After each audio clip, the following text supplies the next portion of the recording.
안녕하십니까. 법률사무소 행복한 동행 대표 변호사 노정환입니다. 먼저 노 박사의 중대재해연구소 채널을 방문해 주신 여러분께 감사의 말씀드립니다. 저희 채널에서는 중대재해수사 대응 전략이라는 제목으로 강의를 진행하고 있습니다. 산업안전중점검찰청 검사장 출신으로서 중대산업재해, 중대시민재해, 직물적 손해배상제도까지 3대 논문을 집필한 경험을 토대로 이론과 실무를 종합해서 중대재해가 발생한 경우 어떻게 하면 수사에 잘 대응할 수 있을지를 주제로 강의를 진행하고 있습니다. 오늘은 17번째 강의입니다. 오늘은 중첩법이 경영 책임자 등에게 부과하고 있는 4가지 안전보건 확보 의무의 개요에 대해서 소개하고 그 성격이 경영상 관리 의무라는 점에 대해서 설명드리고자 합니다.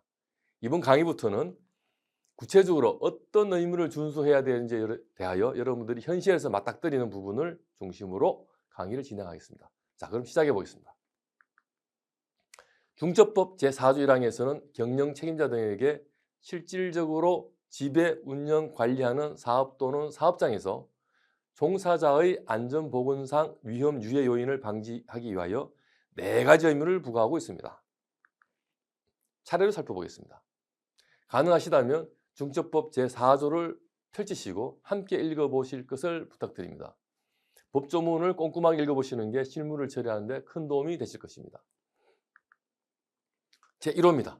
제1호는 재해 예방에 필요한 인력 및 예산 등 안전보건관리체계 구축 및 그 이행에 관한 조치. 다음 제2호입니다. 재해 발생 시 재발 방지 대책의 수립 및 그 이행에 관한 조치. 제3호입니다.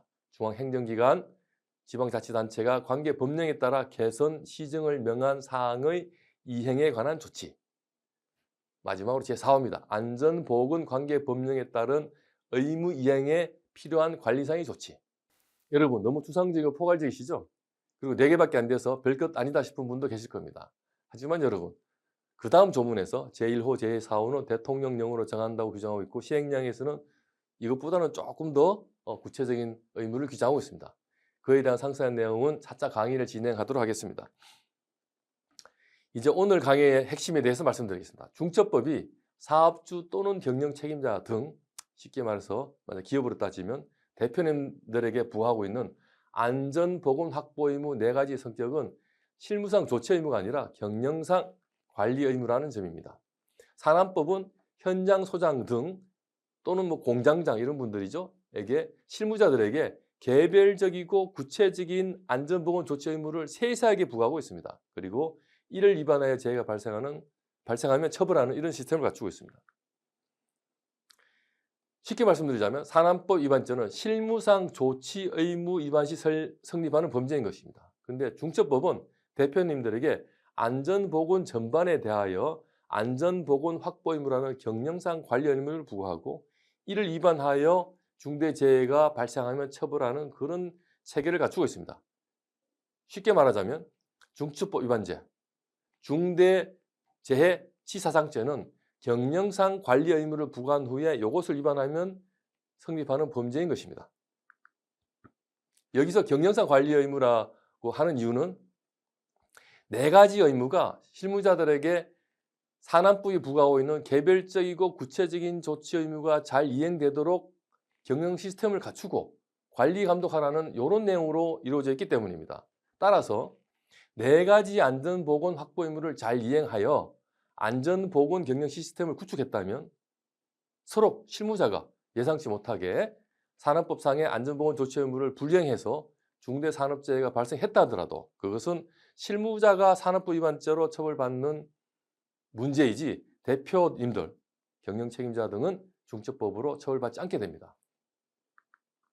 이것이 바로 여러분에게 드리는 강의 핵심입니다.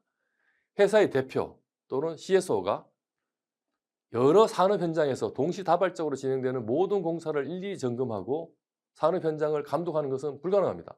중첩법은 이 점에 주목해서 산업 현장의 안전보건 실무자들이 산업법상의 조치 의무를 잘 이행하도록 경영상 시스템을 잘 만들라. 이것을 요구하고 있고 이것을 갖추지 못한 경우에 중대재해가 발생하면 그때는 엄벌하겠다라는 내용의 법이 만들어져 있는 것입니다. 경영상 관리 의무라는 점을 잘 인식한다면 중첩법이 부여하고 있는 의무 4가지를 회사 대표로 살 수 있는 바를 혹은 CSO로 살 수 있는 바를 하나씩 이행해서 관리 시스템을 구축하면 됩니다.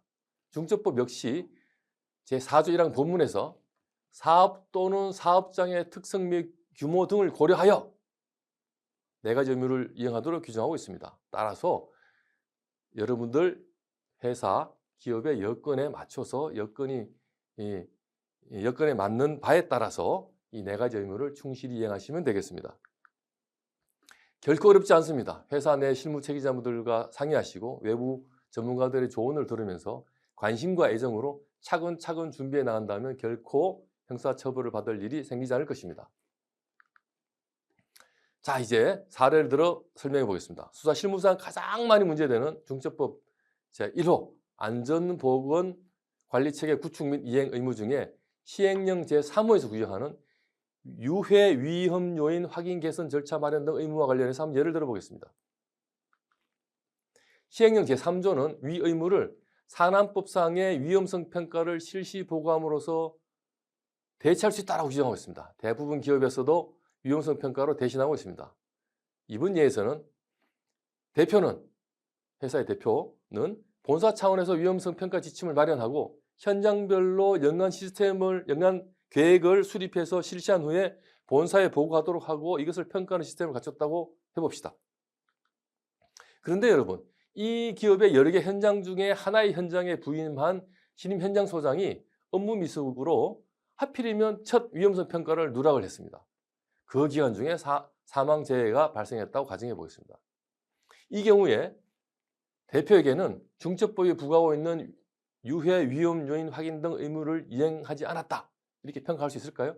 앞서 말씀드린 바와 같이 중첩법상 의무는 경영상 시스템을 구축할 관리 의무입니다. 따라서 이 정도면 의무를 이행했다고 평가할 수 있습니다. 다만 현장 소장이 업무 미숙으로 산업법상의 조처 의무를 위반한 것에 불과한 것입니다. 따라서 현장 소장이 산업법상의 조처 의무 위반으로 처벌받을 수는 있을 것입니다. 하지만 대표는 중첩법으로 처벌받지 않게 됩니다. 이와 관련해서는 창원지검의 공업용 세척제 독성 감염 사건 관련해서 무혐의 처분 사례가 매우 유명한데 다음 기회에 한번 상세히 다뤄보도록 하겠습니다. 자, 여러분, 이것으로 오늘 17번째 강의를 마치겠습니다. 중첩법이 부과하고 있는 4가지 의무 이행 내용을 살펴보고 그 의무의 성격이 무엇인지, 그리고 경영상 관리 의무를 이해할 경우 수사에서는 어떻게 처리되는지를 간략히 살펴봤습니다. 다음 강의부터는 위 4가지 의무가 무엇인지 구체적으로 살펴보는 시간을 갖도록 하겠습니다. 노정환 변호사였습니다. 감사합니다.